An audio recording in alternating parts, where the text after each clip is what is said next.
morning. Wow, we're back to the really dark mornings, but welcome back to Self Care Teetotal channel journey. It's a journey, and that's what it's called. So I do have a little video which is about 30 minutes long, which I sat on the sofa, crippled in pain, really feeling sorry for myself, and I was like, no, this is real. And I didn't realise how jumbled up my words actually sounded, because I was on so loads of pain relief, and I thought, although yeah, it's real, it would be help if you could actually understand what I was saying. So it was really just touching on some of the health issues that I've been going through at the moment, and how I feel women's problems aren't talked about enough. Starting with, so I try and tell my stepdaughter and people around me, listen to your body. If you have any pains that feel unusual, go get it checked out, because we're not educated enough, whether in the school years, as we get older, we just get on with it as women with pains, and we're just expected to, because there's not a lot of investment into it, into us and what we go through. And when you look at the statistics of how long it takes for people to get diagnosed with polycystic ovaries, endometritis, I can never say that one, I just say endo because it's easier, and any other issues, it takes actually for forever and a day.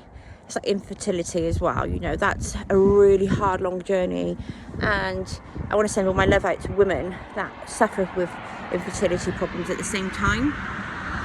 Anyway, I was at the gym and I felt an awful pain in what I call my left side of my fallopian tube. Now, every month when I'm ovulating, I assume I'm ovulating, I do get a little bit of a pain, so I thought nothing of it.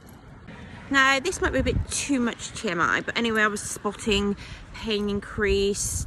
I was walking and the pain increased. Thought nothing of it. Well, I did, but life's busy. Like, I can't just go to ring up the doctors, take time out of work, and just carry on. A week into this, I was bored over in pain. I mean, excruciating pain. Pain I've never felt like before. So I just thought I'd wait for that. How at 6:30 in the morning this road's bit really busy is beyond me. Anyway, I literally couldn't stand up, was sick, sweating, and just overall I was absolutely panicked. So obviously next day I do ring the doctors, who get me in straight away, do lots of tests, which, to find any signs of any infection, no sign of infection, gave me a few reasons of what it could be, but I needed to wait for the results to come back to say I had no infection. So the doctor mentioned something to do with my cervix, like a possible symptom. Well, I researched it, because if anybody that knows me knows I love a good old Google, and I researched the hell out of it, and I thought, oh my god, this sounds like a ruptured ovarian cyst. So I called the doctor, and obviously they were arranging an ultrasound for me, and I explained this is my findings, and I'm really sorry, I know I'm not a doctor. Anyway, gets to the scan, all done very quickly, may I add, actually, and it was a ruptured ovarian cyst, and can be really dangerous actually. And when if you're aware of what you suffer with them, you should go A&E. But luckily I'm okay. But it's taken about 3 weeks. Sorry, it's very dark. 1 second. I'm back. So it took about 3 weeks. I'm on my 3rd week now, for me to start feeling like I'm healing. Because it's bloated, sore to touch on my belly area, lower abdomen area. Oh my god, it's gone really dark again. So, sorry, you'll see a bit different scenery now in my car. Obviously, I actually quite like doing it in my car. So yes, so I then basically, I don't know if I've mentioned earlier, I suffer from a bad back. So then, not only was I suffering with my womb situation, I then got crippled over and couldn't walk. And when I get my bad back, it's like excruciating pain, and you know, it's something that I suffer with, but you know, I freaking hate. There's nothing you can do about it. So the only thing that can get you by is shed loads of medication, pain relief, hence not being able to put that video up. So then we went back a bit more. I was actually just got myself in a really good place in regards to my well-being, my mental health, my physical activity. I was really doing well at the gym, like seeing strength, seeing gains in, like, I do weights, you know, and it was the best I'd felt in a long time when going to the gym. Now, what got me back into it was I actually started suffering a bit with my anxiety. Again, it started with a pain that I experienced in my heart. Okay, so this is where a lot of family issues with heart. So obviously a woman of my age, at my age in my family, have experienced heart problems. And I was having other symptoms, night sweats and other stuff, which when I discussed with somebody, they was like, oh, I think you need to get your heart checked out. So it come back that when they did blood tests, I had slightly higher than normal cholesterol, which to me, oh my god, I have no idea how that's even possible.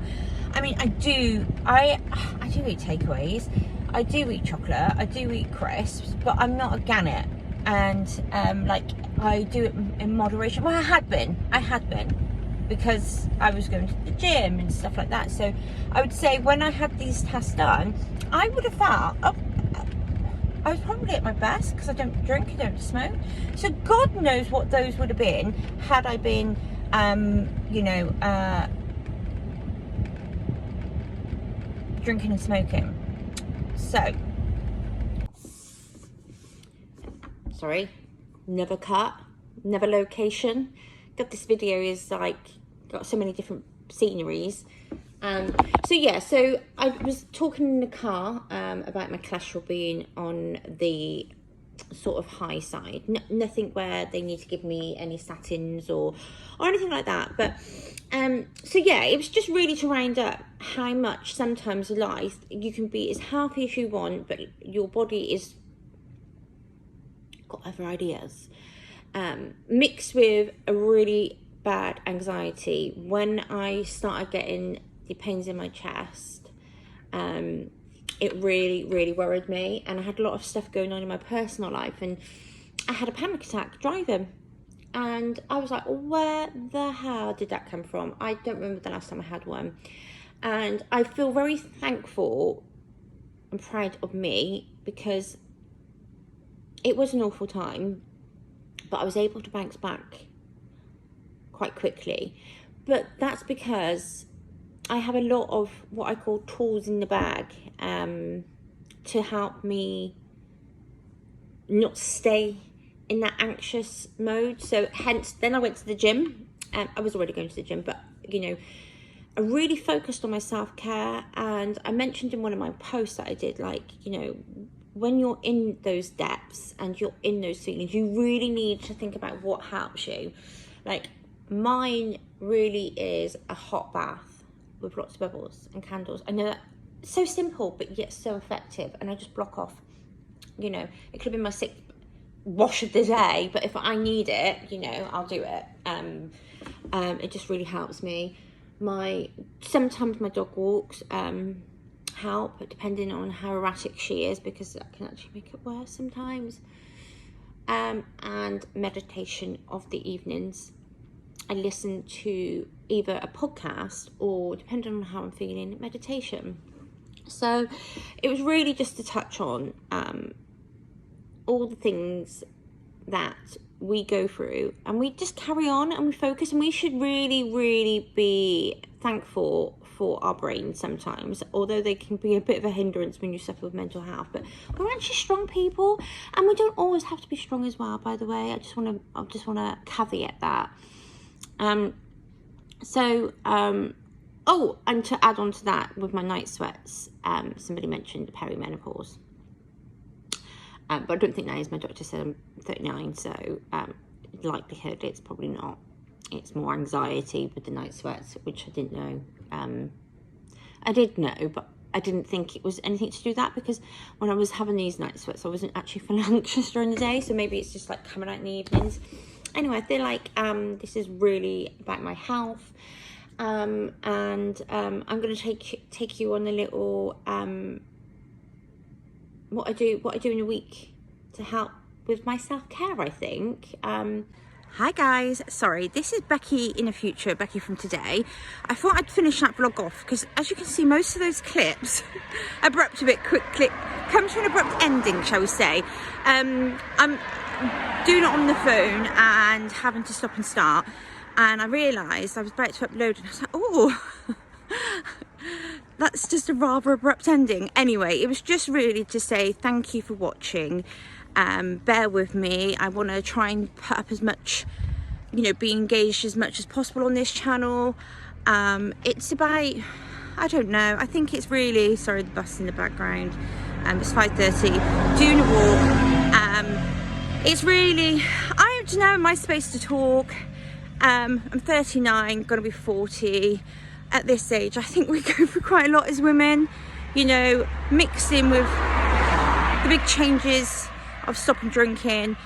This, like I said before, this channel's not all going to be about being teetotal, but bloody hell, it's a massive thing for me, and it has incorporated my changes and made me who I am today. So, you know, it always falls back to that, and I think we need to talk about alcohol and its effects still, and never stop talking about it, because, you know, it is a root of all evils for most people.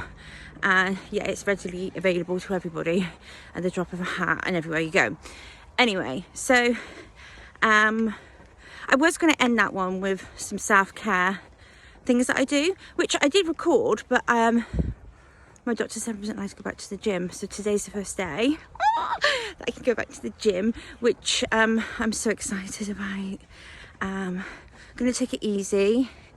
But yeah, anyway guys, sending lots of love, and I hope you enjoy listening to that about me and why I've not been here and how we all struggle basically, but we got this.